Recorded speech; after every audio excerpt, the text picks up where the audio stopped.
நிறைய இந்த சமூகம் பற்றிய விவரங்கள், சமூகம் பற்றிய விஷயங்கள் எனக்கு என்னுடைய குழந்தை பருவத்திலேயே நான் அறிவதற்கான ஒரு வாய்ப்பு என்பது ஏற்பட்டது.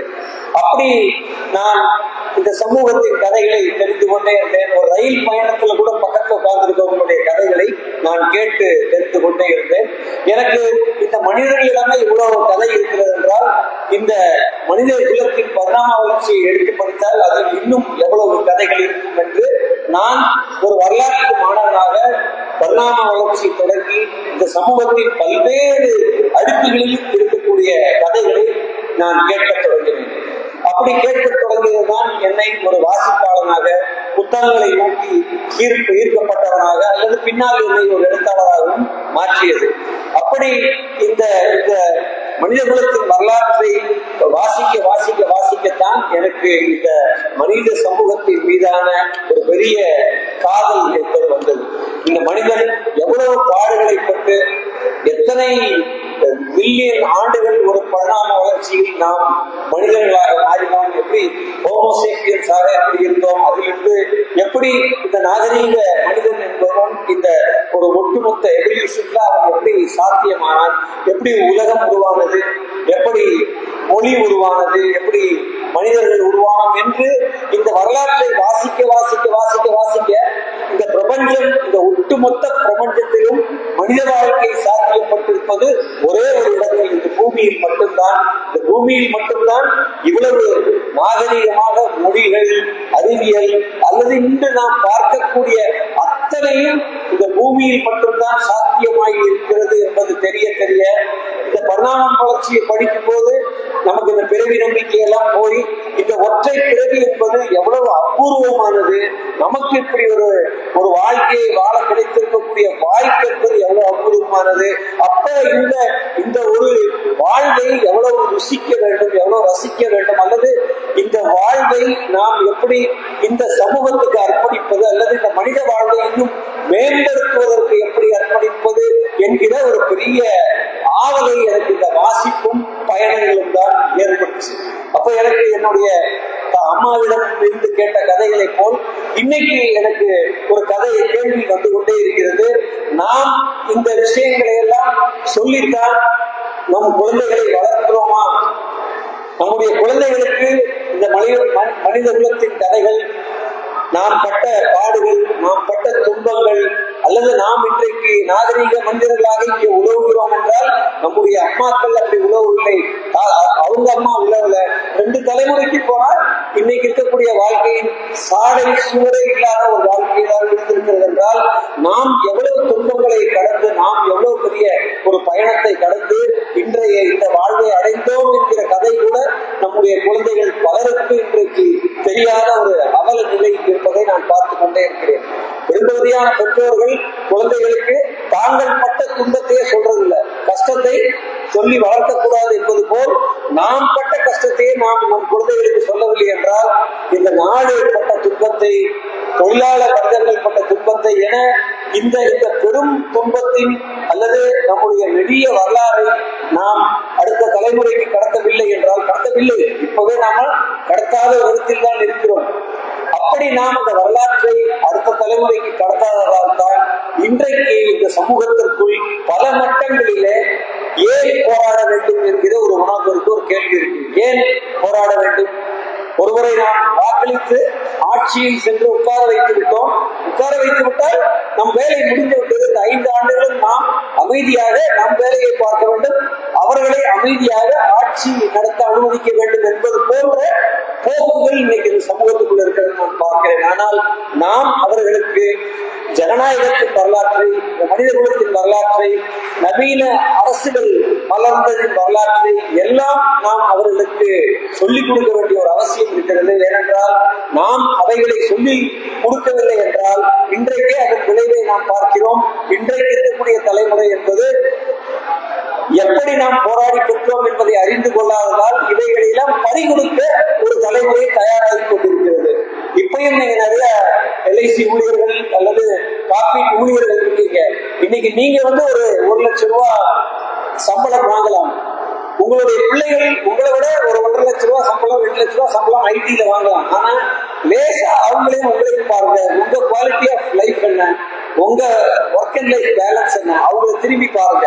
அவர்கள் வாழும் காலத்திலேயே ஒரு நரகத்துக்குள்ளதான் இருக்காங்க. அவங்களுக்கு ஓய்வில்லை, உறக்கமில்லை, எதுவும் இல்லை.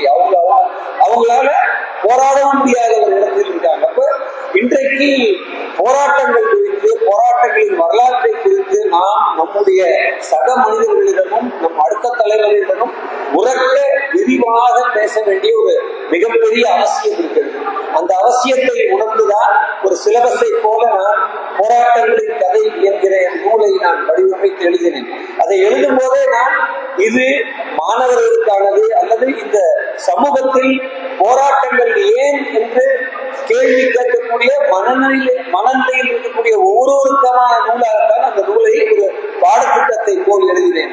அந்த நூலை எழுதுவதற்காக நான் போராட்டங்களை தொகுத்துக் கொண்டிருந்தேன். முதல் பாகம் 44 போராட்டங்களை எழுதியிருக்கிறேன். ஆனால் இந்த மனித உலகம் தாண்டி வந்த போராட்டங்களை பட்டியல் போட்டால் அது ஒரு 1000 போராட்டமாவது குறைந்தபட்சம் நம் தொகுப்பில் வந்து நிற்கிறது. அப்படியாக ஒரு 1000 போராட்டங்கள் நம்முடைய வரலாற்றில் நிகழவில்லை என்றால் இன்றைக்கு நான் இல்லை, நீங்கள் இல்லை, இந்த நவீன வாழ்க்கை இல்லை, நாம் இன்றைக்கு அனுபவித்துக் கொண்டிருக்கக்கூடிய எந்த உரிமையும் நமக்கு இங்கே இருந்தது இல்லை. அப்ப இந்த போராட்டங்களின் வரலாற்றை, நாம் பட்ட வரலாற்றை, இவற்றை எல்லாம் இன்றைக்கு நாம் நம்முடைய அடுத்த தலைமுறையில் கடத்த வேண்டிய ஒரு மிகப்பெரிய கடமை நமக்கு இருக்கிறது. அதே வேளையில் இன்னைக்கு அவரு அமானுல்லா கான் பிரமாதமான ஒரு உரையை நிகழ்த்தினார். எனக்கு அவருடைய உரை ரொம்ப இன்ஸ்பைரிங்கா இருந்துச்சு. ரொம்ப முக்கியமான ஒரு ஆழமான உரையாக அந்த உரை என்னுள் ஒரு பெரிய பாதிப்பை ஏற்படுத்தியது. ரொம்ப அவரோட குரல் அவ்வளவு கன்வின்சிங்கா இருந்தது. நிறைய விஷயங்களை அவர் அப்படியே போகிற போக்கில் கோடிட்டு காட்டிக்கொண்டே இருந்தார். ரொம்ப செறிவான ஒரு உரை. நிச்சயமாக அந்த உரையை ஒரு நூலாக மாற்ற வேண்டும் என்று தம்பி கலப்பிரன் அவர்களிடத்தில் நான் ஒரு கோரிக்கை. ஏன்னா அவ்வளோ கன்வின்சிங்கான ஒரு உரை அது. அப்ப அந்த உரையில் அவர் நிறைய இன்றைக்கு இருக்கக்கூடிய தேர்தல் ஓட் சோரி என்கிற விஷயம் வரை அவர் போடார். ஆனால் அது ஒரு விரிவான ஏரியா. என்னை பொறுத்தவரை நான் நினைப்பது என்னவென்றால் இந்த அதாவது இந்த கதைகளை எல்லாம் அவர் சொல்றார். இந்த போராட்டங்கள் இன்றைக்கு போராடி கொண்டிருப்பவர்கள் யார் இந்த சமூகத்தில் என்று பார்த்தால் நாமே சோர்ந்து விட்டாலும் நமக்கு ஊக்கம் அளிக்கக்கூடியது உழைக்கும் வர்க்கம் தான்.